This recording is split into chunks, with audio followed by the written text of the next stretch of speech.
Aujourd'hui, dans le cadre du cours de contrôle de gestion, nous allons étudier une autre méthode traditionnelle de calcul de coûts que l'on appelle la méthode des coûts spécifiques. Alors, je vous rappelle que déjà, parmi les méthodes traditionnelles, nous avons étudié la méthode des coûts complets et la méthode des coûts variables. Alors, pour cela, on va aborder un certain nombre de points. D'abord, le principe, bien entendu, comme d'habitude. Ensuite, l'utilité de cette méthode des coûts spécifiques en gestion. À quoi ça sert? Pourquoi on fait ça? Et le point mort spécifique, bien entendu, ne pas confondre avec le seuil de rentabilité qu'on calcule avec la méthode des coûts variables. Alors, le principe. Quelles sont les charges retenues pour le calcul des coûts? Pour la méthode des coûts spécifiques, en fait, vous allez voir, je vous remontre le même tableau au départ que ce que je vous ai donné, le même tableau que je vous ai donné pour la méthode des coûts variables. Vous vous souvenez, avec la méthode des coûts variables, qu'est-ce qu'on fait? On sépare d'abord les charges directes des charges indirectes, et ensuite, chaque charge directe et indirecte est séparée en deux parties, charges fixes et charges variables. Avec la méthode des coûts variables, dans les calculs de coûts successifs que l'on faisait, on n'utilisait que les charges variables, qu'elles soient directes ou indirectes. Eh bien, avec la méthode des coûts spécifiques, qu'est-ce qu'on va faire? Vous le voyez, on va prendre les charges variables, directes et indirectes, mais on va rajouter en plus ce qu'on appelle les charges fixes directes. Autrement dit, on ne tiendra pas compte uniquement des charges fixes indirectes. D'accord?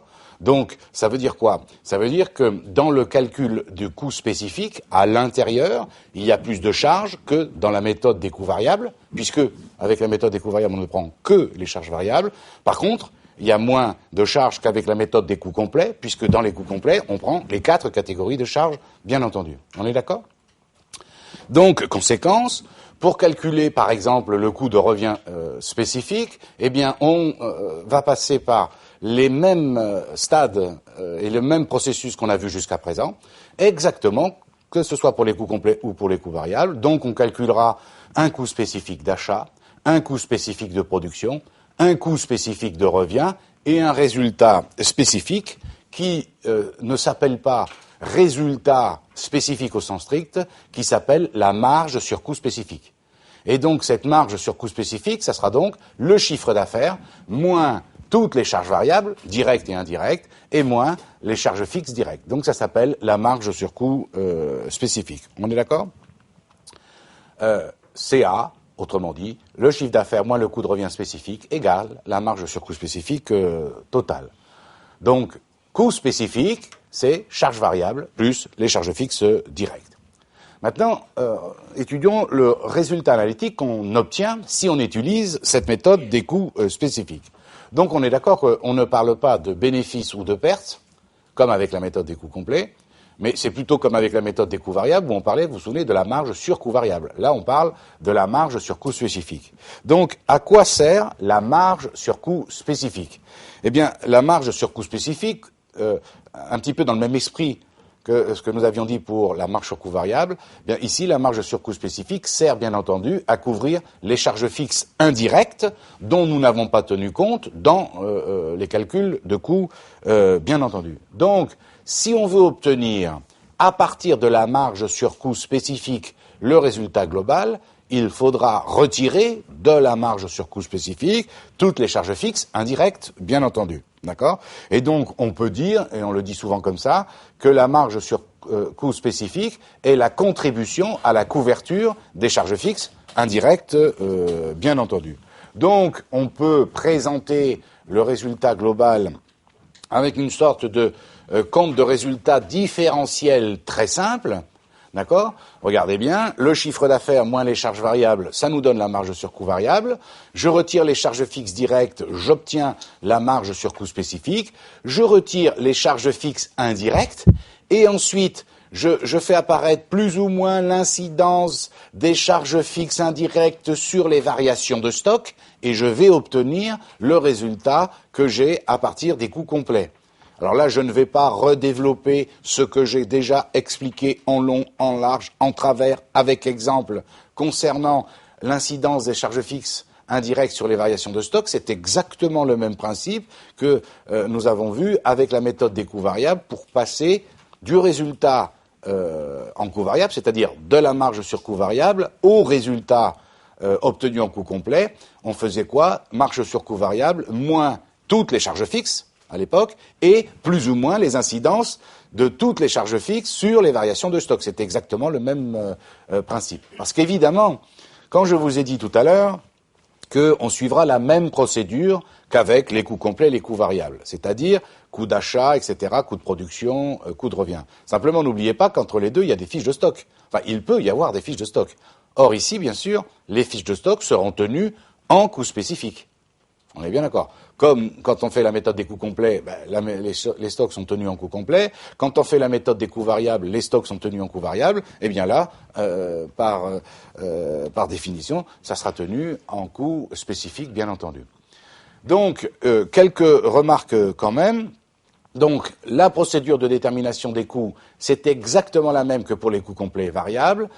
Il faut faire attention à quelque chose en vocabulaire, parce qu'il y a certains auteurs, ça le fait comme vous dites, qui utilisent l'anglais, d'accord, bien que ce soit en France théoriquement interdit, notamment dans les examens nationaux, d'accord. Le problème, c'est que certains utilisent l'anglais, et souvent on se fait avoir, parce qu'en anglais, la méthode des coûts variables s'appelle le direct costing. Et oui, c'est les vrais faux amis anglais. D'accord? Direct costing, la plupart des gens traduisent par coût direct. Non, direct costing, ça veut dire coût variable. Et la méthode des coûts spécifiques en anglais s'appelle le direct costing évolué. D'accord? Alors je vous le dis, on ne sait jamais, faut pas se faire avoir, notamment dans le cadre d'un oral. D'accord? Il y a des profs qui se font un malin plaisir à planter les étudiants avec ce genre de choses. Donc direct costing, ça veut dire coût variable. Direct costing évolué, ça veut dire la méthode des coûts des coûts spécifiques. On est d'accord? Alors, ensuite, ça aussi, ça peut être un petit piège, on ne sait jamais, une fois, enfin, c'est pas très grave, vous allez voir, mais là aussi, un petit souci. L'Ordre des experts comptables a défini, lui, les coûts spécifiques d'une façon un tout petit peu différente. Il y a un cas particulier, vous allez voir. En effet, l'Ordre considère comme étant des charges spécifiques les charges directement affectées, variables et directes et variables indirectes, donc pour l'instant, pas de différence avec la méthode, entre guillemets, que j'ai appelée orthodoxe. D'accord? Les charges fixes des centres indirects qui peuvent être attachés à un coût sans ambiguïté. Et là, c'est là où vous voyez la différence, là? D'accord? On a dit quoi tout à l'heure? On a dit que avec la méthode des coûts spécifiques, on allait intégrer dans les calculs les charges variables, directes et indirectes, plus les charges fixes directes. Est-ce que vous êtes d'accord? Et on a dit qu'on n'intégrait pas les charges fixes indirectes. Or, là, je vous dis, l'ordre peut, dans un cas, dire qu'on va intégrer dans les calculs les charges fixes des centres indirects. Alors, pourquoi? Eh bien, c'est le cas lorsque, vous allez comprendre tout de suite, lorsqu'un centre indirect de production ou de distribution ne sert qu'à un seul produit.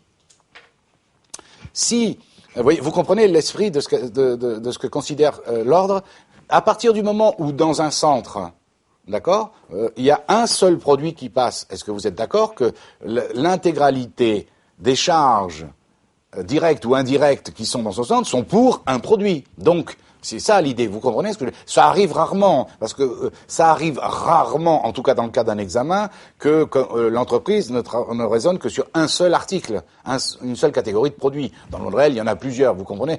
Mais même dans une entreprise dans laquelle il y a plusieurs catégories de produits ou plusieurs catégories de services, il peut y avoir un des centres qui ne servent qu'à un seul produit. Est-ce que vous me suivez? D'accord? Alors, vous verrez, il y a la méthode orthodoxe qui consiste à dire: moi, je suis la règle, c'est-à-dire que je ne prends pas les charges fixes indirectes dans la méthode des coûts spécifiques, et puis il y a celle-là qui consistera à dire j'intègre toutes les charges fixes. Alors pourquoi j'insiste là-dessus? Alors c'est pas ça qui va vous faire bouleverser votre note le jour de l'examen, mais tout de même, imaginez que ça arrive souvent dans cette UE de contrôle de gestion, où les énoncés sont souvent ambigus, emberlificotés, tordus, bien entendu, etc. Et donc, ce qui se passe, c'est qu'il pourrait y avoir ça en annexe en vous disant, par exemple, le contrôleur de gestion, a décidé pour tel produit d'affecter entièrement les charges indirectes de tel atelier, par exemple. Et puis, qu'en pensez-vous? D'accord, vous voyez un commentaire là-dessus parce que c'est pas conforme à l'orthodoxie d'origine. D'accord, vous voyez, ça peut un petit commentaire à 0,25 évidemment. D'accord. Il existe également une méthode intermédiaire entre le coût variable et le coût spécifique qu'on va appeler la méthode des coûts directs. Alors, encore une fois, méthode des coûts directs, ce n'est pas direct costing. On est d'accord? Alors, simplement, cette méthode, elle va consister, vous l'avez compris, à ne prendre en compte que les charges directes, les charges variables directes et les charges fixes directes. Alors, je me permets d'écrire que cette méthode est rarement demandée aux examens. J'ai dit rarement, j'ai pas dit jamais. D'accord? C'est tombé il y a 4 ou 5 ans. Alors là, vous comprenez, ça pose un problème. On en reparlera tout à l'heure. Mais ça, moi, cette méthode des coûts directs me pose un problème, surtout dans la réalité, parce que dans le cas d'un examen, on peut inventer tout ce qu'on veut. Parce que vous vous rendez compte, ça veut dire que dans les calculs de coûts, on ne tient pas compte des charges indirectes. D'accord?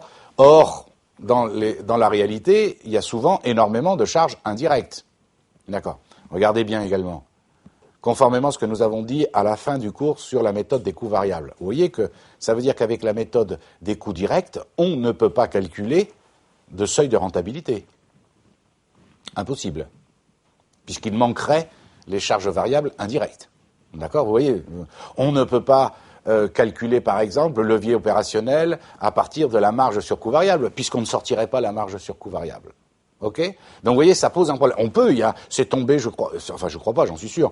Il y a quelques années, c'était une histoire dans une librairie, chez un éditeur d'ouvrages scolaires, où il demandait de passer par une méthode des coûts directs. Ça se fait, je veux dire, c'est pas, techniquement, c'est pas le problème. Mais c'est ce qu'on en fait après, quoi. D'accord? Il faudrait un cas particulier que dans cette entreprise, il n'y ait quasiment pas de charges indirectes. D'accord? Sinon, vous imaginez, vous ne travaillez que sur une petite partie des coûts, ok?